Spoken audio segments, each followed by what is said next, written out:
ప్రధాని నరేంద్ర మోదీ పిలుపు మేరకు తెలంగాణ ముఖ్యమంత్రి రేవంత్ రెడ్డి గవర్నర్ శివ ప్రతాప్ శుక్లా తమ కాన్వాయ్ లోని వాహనాల సంఖ్యను తగ్గించుకోవాలని నిర్ణయించారు. ప్రస్తుత 9 వాహనాలు ఉన్న సీఎం కాన్వాయ్ ని 3 లేదా 4కు, గవర్నర్ కాన్వాయ్ ను 3కు పరిమితం చేయనున్నారు. వీవీఐపీల వల్ల ప్రజలకు కలిగే ట్రాఫిక్ ఇబ్బందులను తగ్గించడం, పరిపాలనలో పొదుపు పాటించడమే ఈ నిర్ణయం ప్రధాన ఉద్దేశం.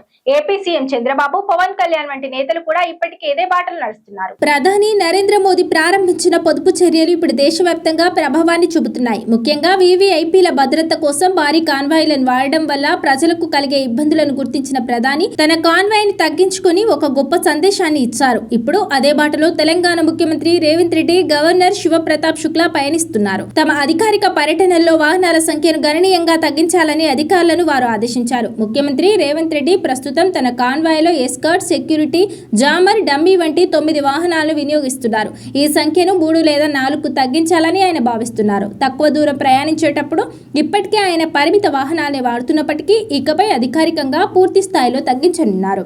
అయితే తెలంగాణ రాష్ట్రం మావోయిస్టు ప్రభావిత ప్రాంతం కావడంతో పాటు ఉగ్రవాద ముప్పులు కూడా పొంచి ఉన్న నేపథ్యంలో వాహనాలు తగ్గించినప్పటికీ భద్రతలో ఎలాంటి లోటు రాకుండా అధికారులు పకడ్బందీ కసరత్తు చేస్తున్నారు. అటు గవర్నర్ కాన్వాయ్లో సాధారణంగా ఉండే 7 వాహనాలను 3కు పరిమితం చేసే ప్రక్రియ ఇప్పటికే ప్రారంభమైంది. శుక్రవారం నుంచే ఈ కొత్త నిబంధన అమల్లోకి వచ్చే అవకాశం ఉంది.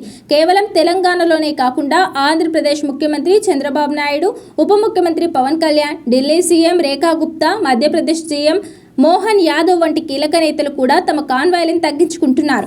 ఈ నిర్ణయాల వెనుక ప్రధానంగా 2 ఉద్దేశాలు ఉన్నాయి. మొదటిది, ముఖ్యమంత్రుల రాకపోకల సమయంలో ట్రాఫిక్ నిలిచిపోయి సామాన్య ప్రజలు ఎదుర్కొనే అసౌకర్యాన్ని తగ్గించడం. రెండోది, ప్రభుత్వ వ్యయాన్ని తగ్గించడం. అత్యున్నత పదవుల్లో ఉన్నవారే ఇలాంటి పొదుపు చర్యలు పాటించడం ద్వారా అధికారులకు, ప్రజలకు ఒక సానుకూల సందేశాన్ని అందించినట్లయిందని నిపుణులు చెబుతున్నారు. భద్రతాపరమైన సవాళ్లను అధిగమిస్తూనే ప్రజానుకూల పాలన దిశగా ఈ నిర్ణయం ఒక మైలురాయిగా నిలవనుందని అంటున్నారు.